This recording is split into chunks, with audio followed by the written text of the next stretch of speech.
yung lawyer ng may-ari ng bago kong shop. Okay, yung bago. lawyer, no? Oo. Hinimok ako. Ewan ko. Ang dami ngang mali eh. Hinimok ako na mag-transfer ng supplier ng kuryente at gas. Sa ibang company? Sa ibang company. Okay. Mag-switch ka? Mag-switch. Kasi makakatipid ako. Okay. So yun sa tipid na yun. So okay, tapos? Doon ako nagkamali. After 1 year, alam mo ba, dinatnan ako ng bills na. Tapos ang ginawa ko, sabi ko, ano to? Tinignan ko yung mga resibo. Aba, may mga ako na mga 7,000 kilowatts, 5,000. Ano to? Hindi naman ito malaking na magkakonsume ako ng ganito.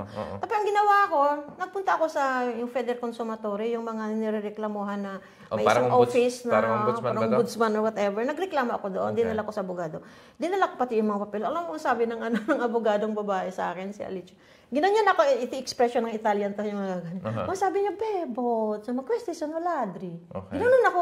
Ang ibig sabihin nun, sabi, Bebot, mga magnanakaw ang ito. Yung mga ganun ba? Scammer. Scammer, magnanakaw. Para sa akin, ang tagumpay is, masaya ka sa buhay na kung saan ka ngayon. Well, nakakatulong ka at nagiging instrumento ka, nagiging inspirasyon ka. Success na para sa'yo yun, yung you set a good example. Okay. Always set a good example and always keep your feet on the ground. Galing.